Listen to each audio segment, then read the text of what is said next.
think every preacher that preaches here, when these lights go on, they say, "Let there be light."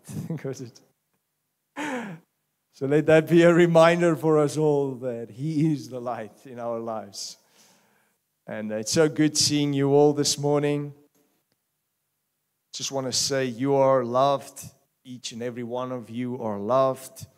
You carry value. You've got purpose. There's a reason you are still alive. There's a calling upon your name. God has called you by name. Can I get an amen for that? He has called you by name. He is interested in the very intricate details of your life. And I want to say there's a reason you are here in this room today. Today, God wants to do something amazing in your life. That's the expectation I have, and that is what I am excited about. So the message, if I can give it a title, I often struggle to give a message a title, but this morning it is Down But Not Out. Down but not out. So when you say someone is down and out, it's a boxing term that is being used. It means a boxer is knocked down, unable to continue fighting.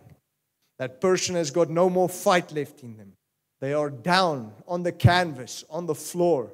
The situation they are facing, the punches were just too many. They can't take it anymore. Whether it's a job, the loss of a job, no more financial income. Maybe it's betrayal, maybe it's trauma, maybe it's abuse, maybe it's poverty, depression, death, failure, bankruptcy. I want you to fill in that blank this morning of what it is you are maybe facing that you feel is pressing you down, and you want to tap out and say, I'm out as well. I'm not just down, I'm out. I can't do this anymore. I want you to fill in that blank. Maybe, and I trust that many of you aren't in that place, but you are in the corner of someone, if I can use the boxing term again. You've got a loved one, you've got a family member that is in the boxing ring, fighting for their lives, fighting the battle, the good fight of faith, just trying not to be drowned in all these things that's going on in their lives. And I think each and every one of us knows a person like that.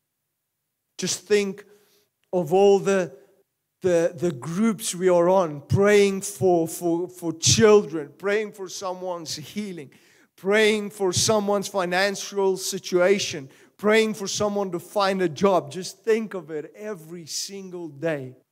And I want to say, we as Christians have a heart for those people, and we should never lose our heart for someone that is fighting a fight in their lives that they maybe thought they would never have to fight.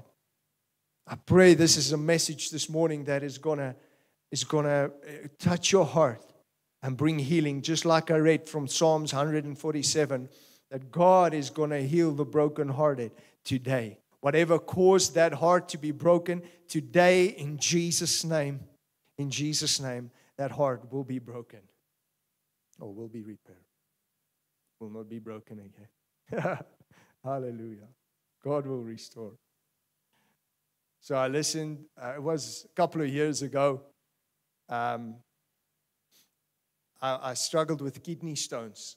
I had a couple of times I had kidney stones, and it's severe pain. I believe only the devil should have it. No one else deserves to have kidney stones. I think any woman that had it will understand what it feels like for a man to have man flu. You know, like they'll have an understanding. It's crazy. It's so much pain. And I pray and thank God never again in my life. I trust for that in Jesus' name.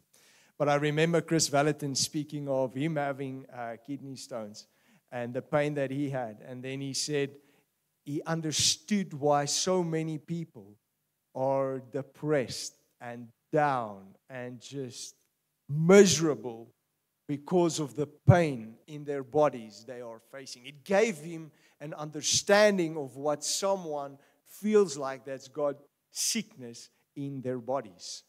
And maybe in our lives there's glimpses and pieces we have of the list of things I just gave, where we have that expression for a quick second or a day or two or a week. And then we think, wow, but there's people facing this thing for months, years, basically a lifetime.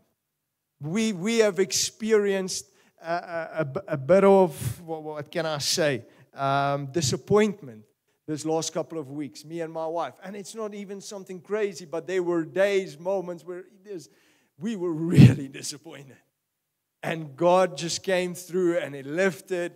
But in that moment, the pain and the reality and the feelings are so real where you think, how did that just happen? A couple of minutes ago, it was fine.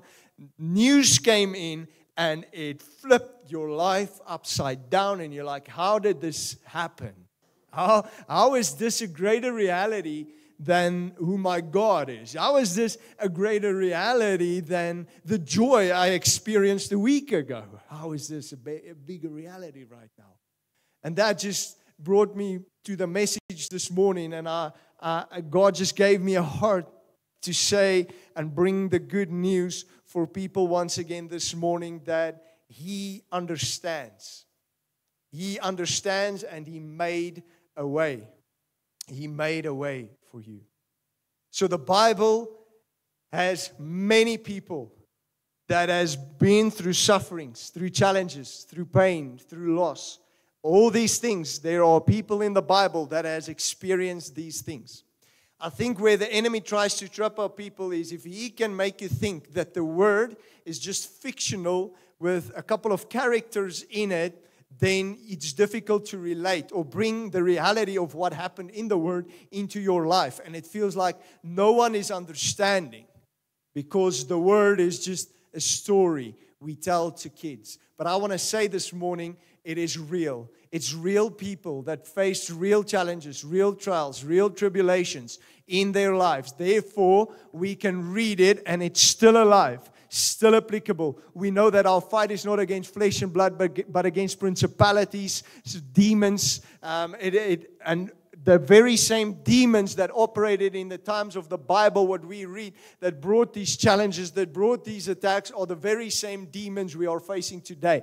That's why we can look at it as a manual and apply the same truths to this very day. 2,000 years later, after the price was paid on the cross of Calvary, we can still apply it to our lives and know it will have results. Know that it still carries power. Can I get an amen? Please don't fall asleep on me. I'm going to start jumping up and down. It still carries power.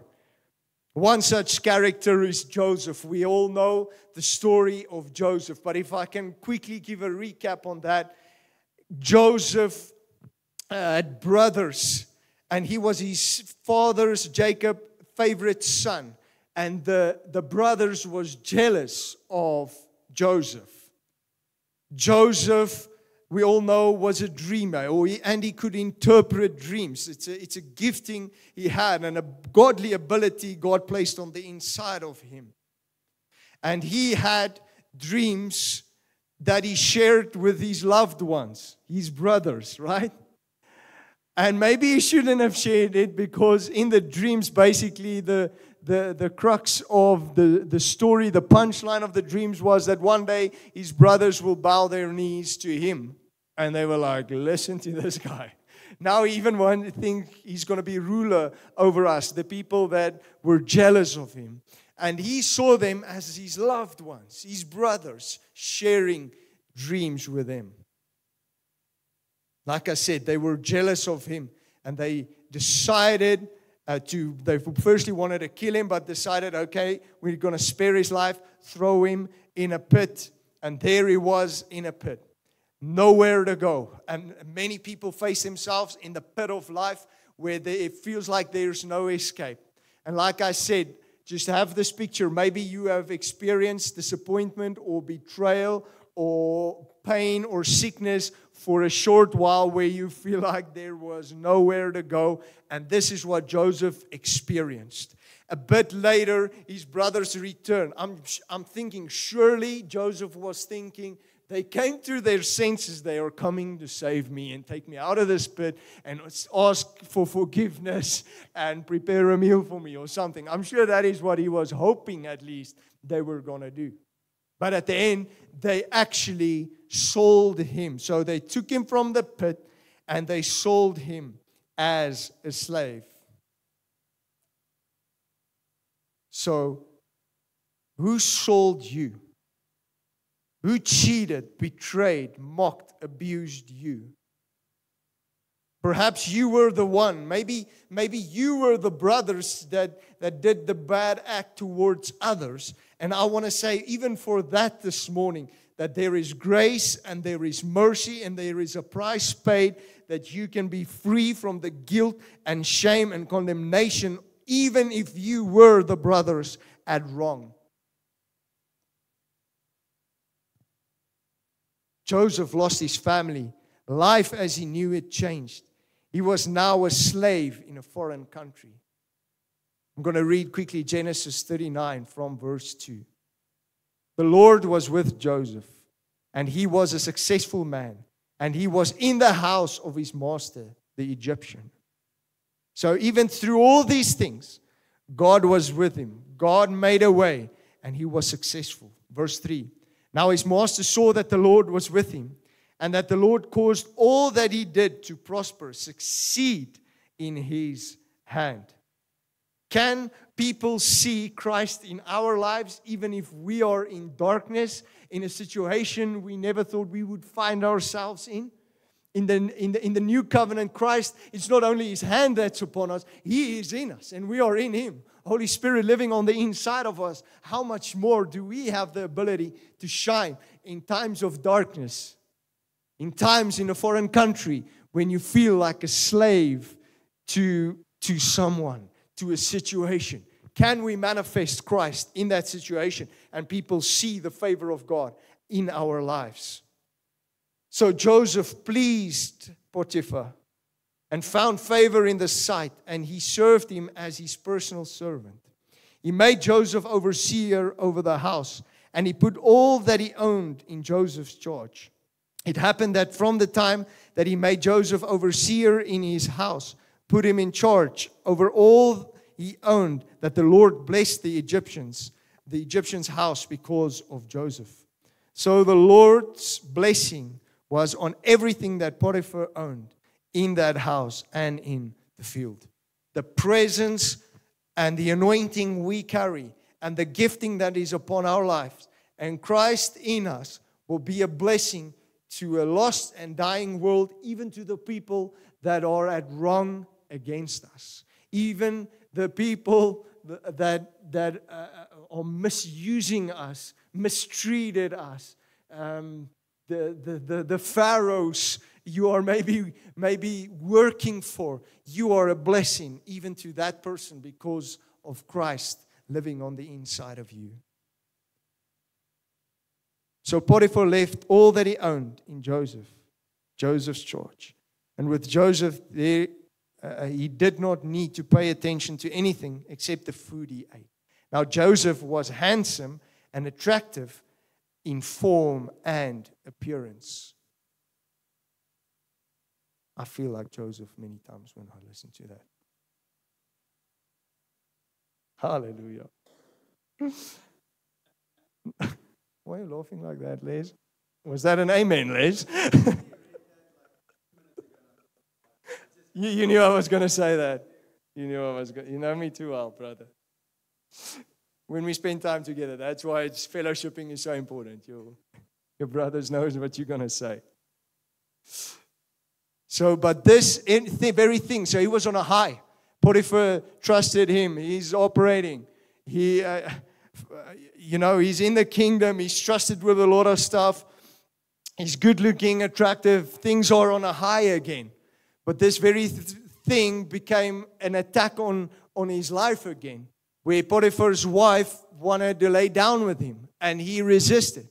And there was this moment where they were alone at home, and she wanted to grab him, take advantage of him, and he ran away, and she had his cloak, and she used that to force forward as evidence to say, listen, he tried to force me into laying with him. She twisted the whole situation, and he ended up in prison again.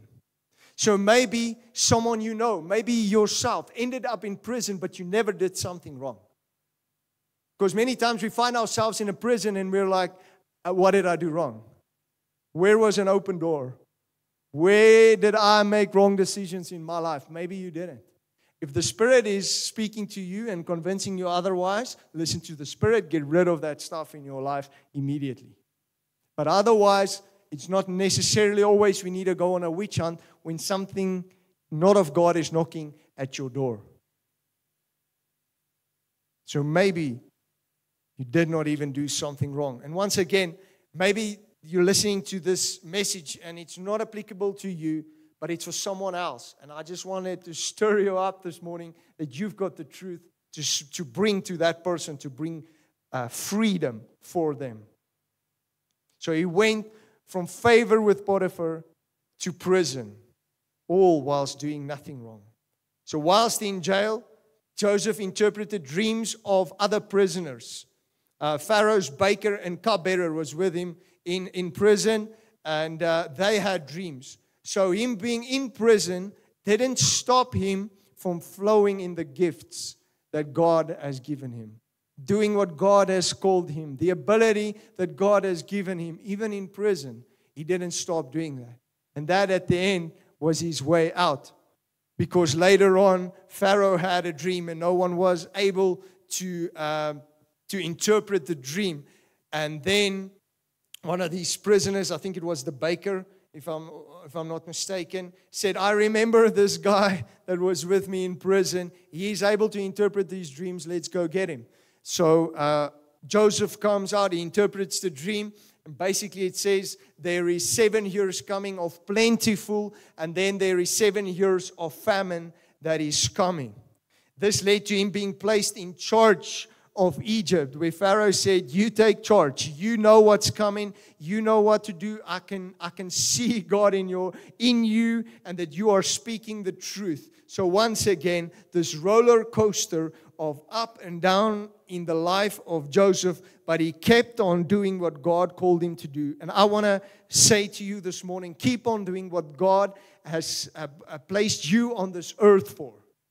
Do what He has called you to do. Regardless of your situation, whether you are on an up or whether you are on a down, just keep on going. Just keep on representing Him well. He will make a way where there seems to be no way.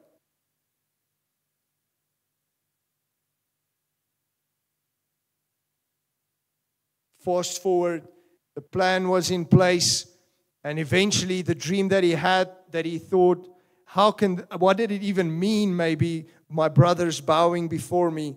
In the years of famine, his brothers, his family, they ran out of grain, food, and they had to go to Egypt to go get food and grain, and that's where they ended up. And when they bowed before him, he remembered the dream. Maybe you have forgotten dreams, forgotten words that God has spoken over your life, and you think, how is this ever going to happen in my life? Just keep on being faithful. Keep on serving. Keep on doing what God called you to do. The moment when that dream becomes a reality, you will think back and say, wow, it's happening.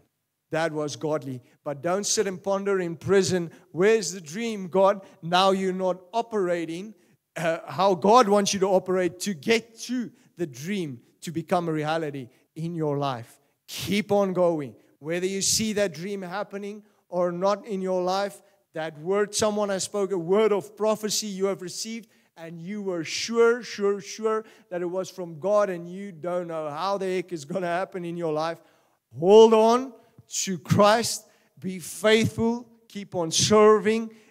Be faithful with the little that God has entrusted you with, and He will bring that dream to pass. So that is a short summary of Joseph. Eventually, there was a restoration where the family was reunited, and beautiful ending. But I want to go for a moment to Joseph's father, Jacob. Just think for a moment what he was thinking. He lost his son, his favorite son, dead. He didn't even know that he was betrayed by his other sons who did this horrific deed towards his favorite son. He did not even know that. You are sitting and maybe not even knowing where are the arrows coming from. Who is for you? Who is against you? You might not even know. Then the second time, when the brothers went over to Egypt and they did not know that it was Joseph yet, and Joseph said, because Jacob kept Benjamin back, the youngest, he didn't want him to be any harm be done to him or to lose him, the risk of losing him. And Joseph said, there's another brother, Benjamin, bring him. So the news came to Jacob, listen, they want Benjamin. They want him as well. Can you think the fear that was hitting his heart? And it's a trigger point in his life because he lost a son. So now that trigger point, the enemy pushes it in the life of Jacob again. And what happened in your life maybe, or the loved one's life when you were little? Something little. And the enemy still goes to that button and he hits it. That fear. You walk in the valley of the shadow of death. Yes, we know there's that saying that a shadow has never killed someone. But that shadow is such a reality of blocking the light in your life. You are worried that any moment it's going to pull the trigger on you. But I want to say, do not fear, even though you walk through the valley of the shadow of death. He is with you. He is with you. That very thing you were diagnosed with 10 years ago, 15 years ago, and you are still looking over your shoulder. When is it going to come knocking again? When is that reality come? When is the bad report coming again? And you sit with that very fear. And you are paralyzed. You can't even move. The pain you are experiencing today, you are thinking, how am I going to wake up tomorrow and live having this pain? How am I going to do this for 10, 20, 30, 40, 50 years to go, depending on how old you are. But you think the pain, I can't even get up in the morning right now. How am I going to do it for 20 years to come? I want to say, do not fear. God will make a way. He's going to make a way. He's going to make a way. Jesus, donkey. And just get back to the flow here. Once again, as Christians, we have a heart for people that are going through sufferings. I want to say to you this morning, our Lord understands. Remember what I'm saying, I've repeated it already. He understands. He was hated. He was betrayed, lied to, mocked, beaten, and he was eventually killed. All whilst doing nothing wrong, just doing good. Healing the sick, cleansing the lepers, delivering the oppressed, doing signs, wonders, miracles, feeding the poor, doing good work. They still came after him. And he still experienced all these things. Hebrews 4 verse 14, if you want to go there in your Bible quickly. Our compassionate high priest is the heading. Verse 14 says, seeing that we have a great high priest who has passed through the heavens. That always catches me. From a place of reign as a king of the universe, going through the heavens into an earthly realm, taking the form of a man to be mocked, hated, lied to, and even killed by his very own creation out of love for you, out of the value that you carry. For we do not have a high priest who cannot sympathize. Other gods cannot sympathize. They don't have an understanding. They were either a normal man that they elevated as God, or it was just a dead image from the very beginning. There's no way that God can sympathize. We have the only God that can sympathize with our weakness, with our challenges, but was in all points tempted as we are, yet without sin.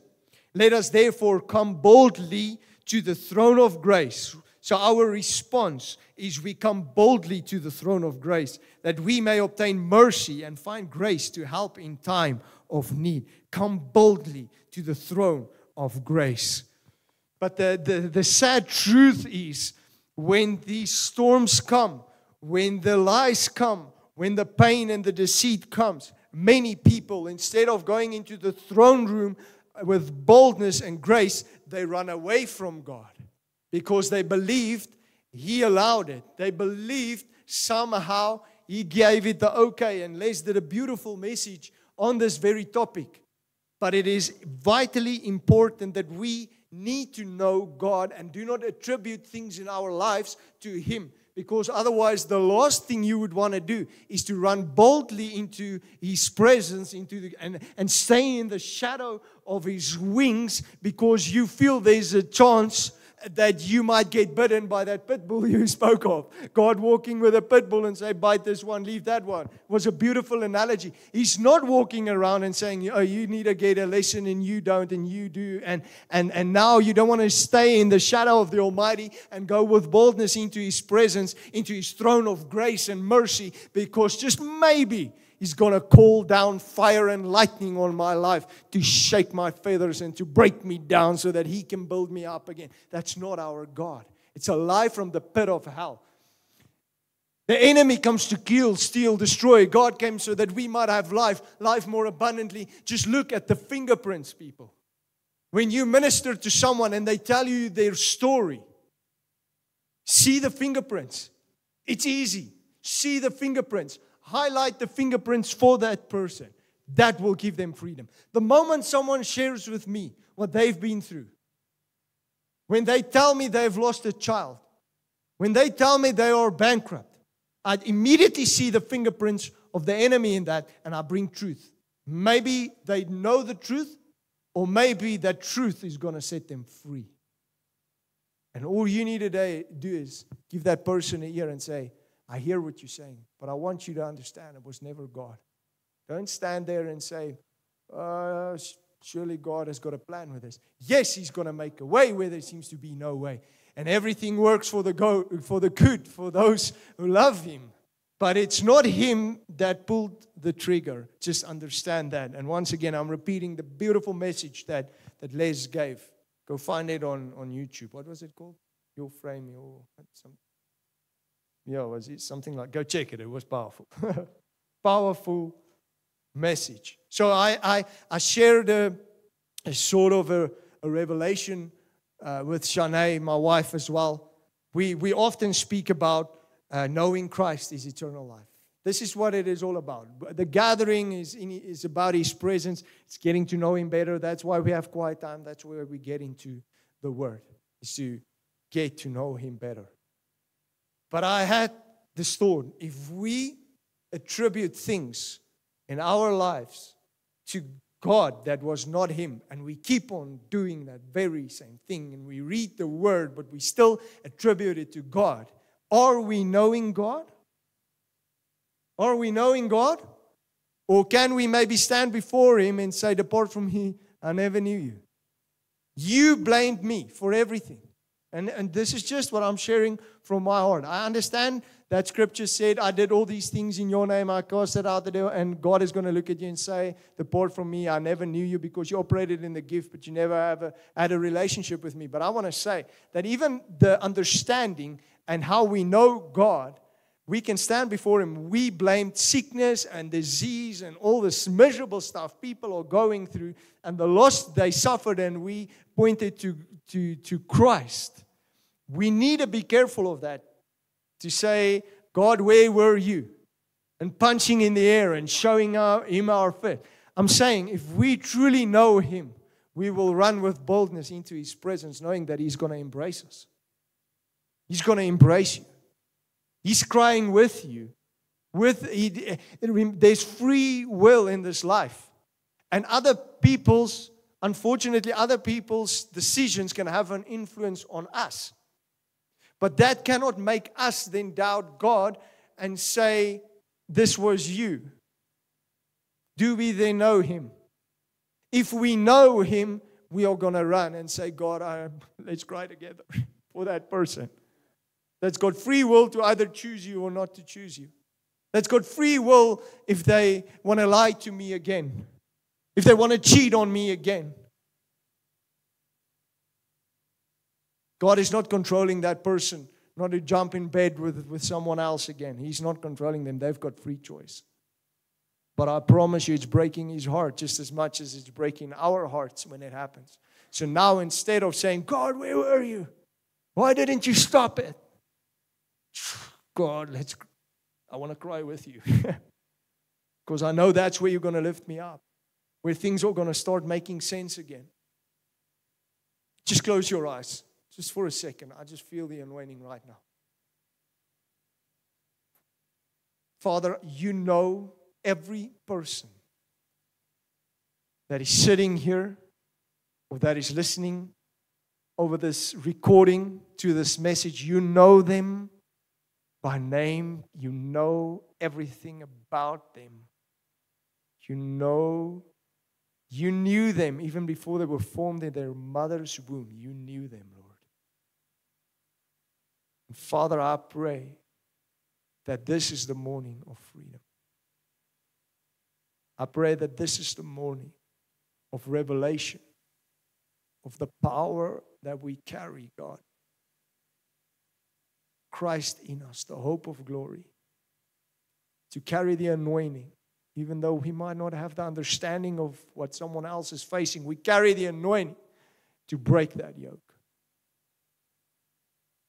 Father, I pray that truth will hit the hearts of our loved ones, Lord. When we speak to them, when we pray for them, when we love on them. Lord, I thank you for what you are doing right now. I thank you that faith is arising. I thank you for hope. I thank you for hearts that are healed, that are restored right now in this very moment, supernatural. In Jesus' name. Healing in bodies. Spirit, soul, and body in line with your will. In Jesus' name. Hope again. Have hope again. Trust again. In Jesus' name. Amen. Psalms 23 verse 1. Very well known. We all know it. The Lord is my shepherd. So who is God? This is how the psalmist writes. We were talking about knowing God. The Lord is my shepherd, I shall not want. How can He be the shepherd and the wolf? He cannot. He's either the shepherd or the wolf. You need to decide what He is in your life. He is the shepherd, the good shepherd. He lets me lie down in green pastures.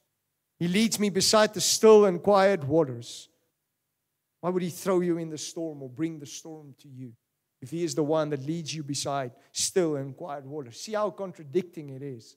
Doctrines many people bring about God. He refreshes and restores my soul. He restores. He does not damage. He leads me in paths of righteousness for His name's sake. Even though I walked through the sunless valley of shadow of death, I spoke about that already, I will fear no evil. But we will fear the evil in our lives if we think the one we are running to is the one causing the evil. For you are with me, your rod to protect and your staff to guide. They comfort and console me. It's clear. He's there to protect, to guide, to comfort you. You prepare a table before me in the presence of my enemies. How can He do that if He is the enemy? If we are not running into His throne room of grace with boldness, how can He prepare that table for us? If you run away, you're standing alone, you are vulnerable.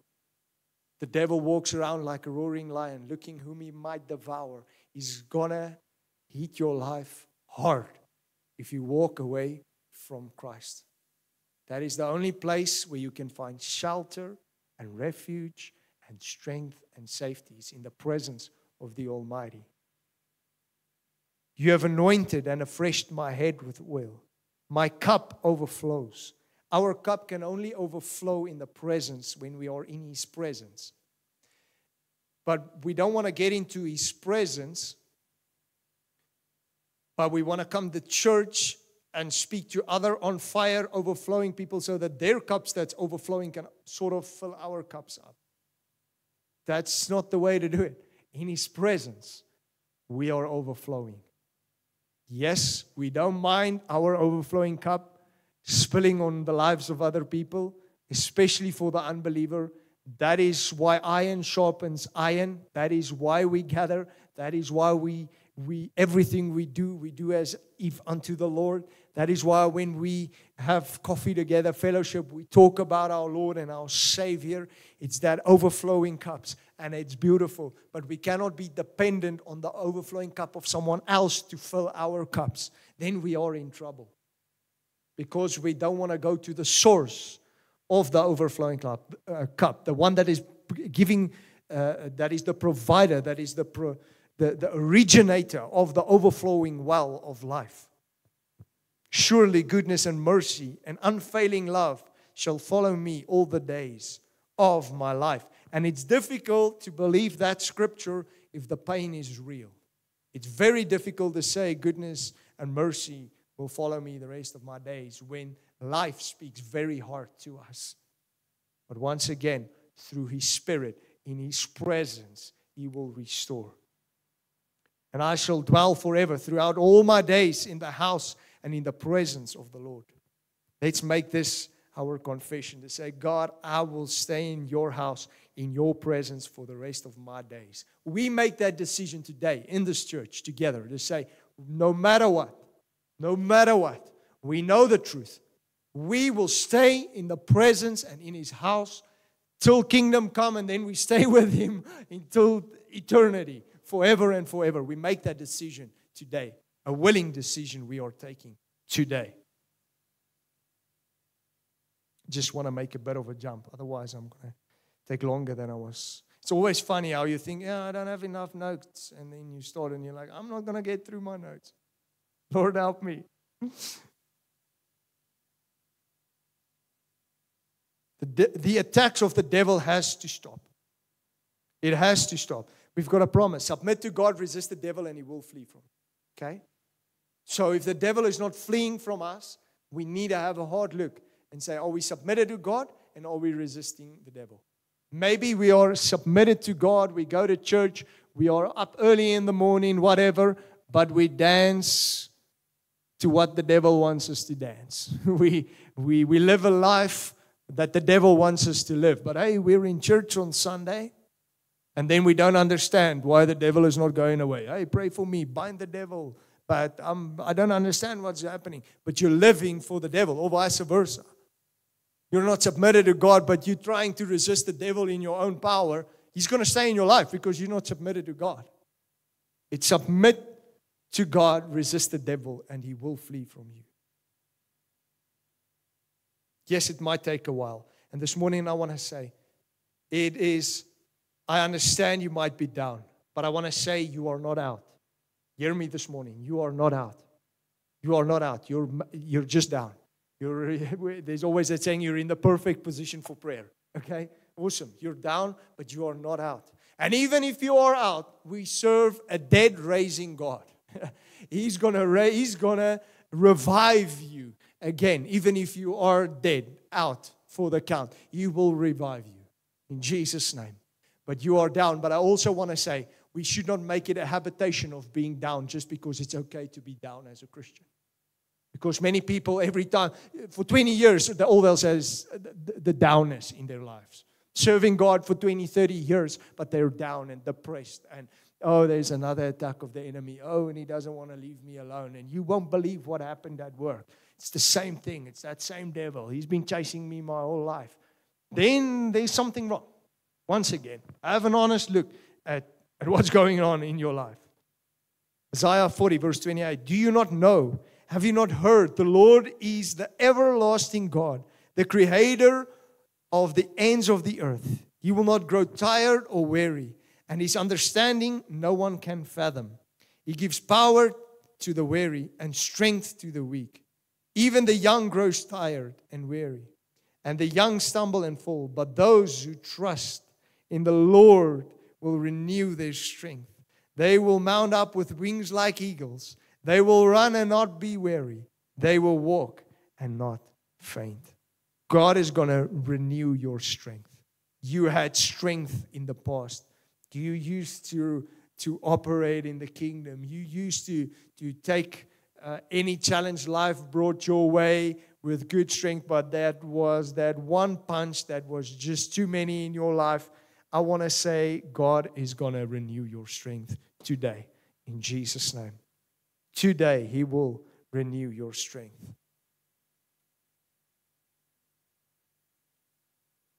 Proverbs 3, trust. Just spoke on trust. We read it in Isaiah. But those who trust in the Lord. Once again, how do we trust someone if you're not sure which way He's going to respond today? If He's going to help you or whether He's going to take you out and learn you a lesson. How you're going to have trust issues with God. Proverbs 3 says, trust in the Lord. I know this is one of my wife's favorite verses in the scriptures in the Bible. Trust in the Lord with all your heart. Do not depend on your own understanding. Seek His will in all you do, and He will show you which path to take. Not your own understanding. Don't try to figure out what's going on in your life. Just trust and depend on Him. Trust in the Lord with all your heart. I'm going to land the plane there. I'll continue with this message on another day. I've got some more stuff I want to jump in, but I felt that is where I need to close it. So I want to ask you, if you can, just to jump upon your feet. Jerome, if you can maybe put some just background music there, please, man.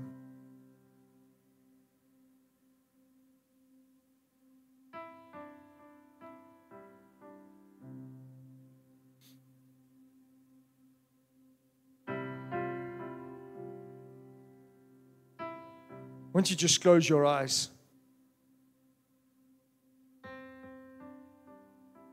I truly trust this message was for someone this morning.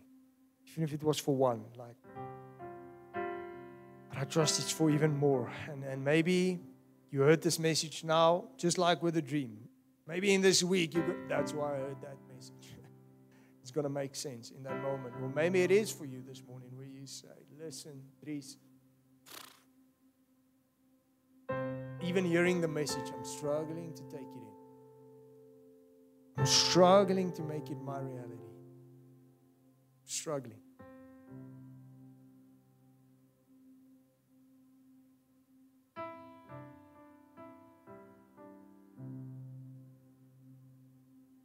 I want to pray for you. If that is you, where you say, I need prayer. I need a brother and a sister in faith just to stand in agreement with me, to help me carry this burden, just to step in every word you just said.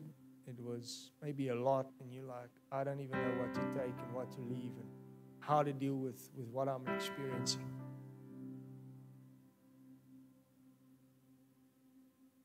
I want to say it, all it takes is just that decision to say, in faith, I'm going to step out. In faith.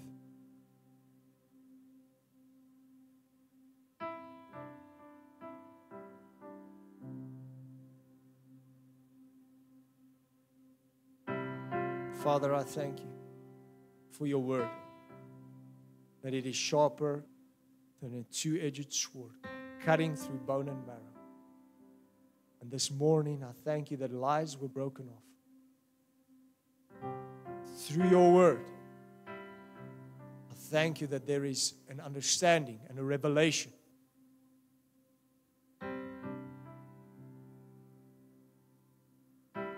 And I thank you that you are just pouring out your love on your people right now.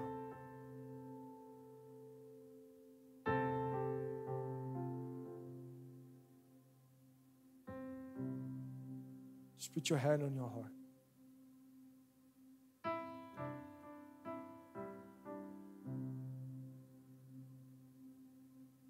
Lord, heal every heart.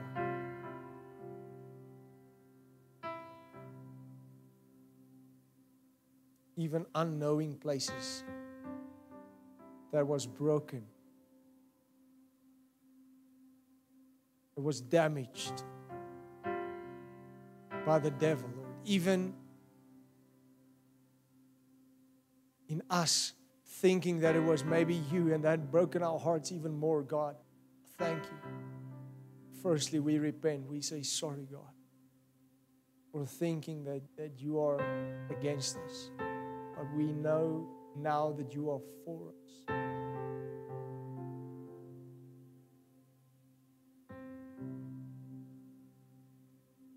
Be healed right now.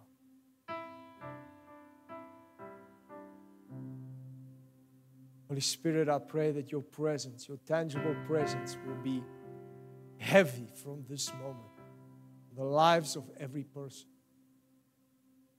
I pray, Holy Spirit, from now, this very second, that people will be aware of your presence like they haven't experienced it in a long, long time. Walking out of this building, getting into their cars, heading home, going to work, getting in their inner room, going to the mall, shopping center, restaurant, wherever, that they will be so aware of your tangible presence, that they will hear your voice clearer than they are hearing my voice right now. In Jesus' name.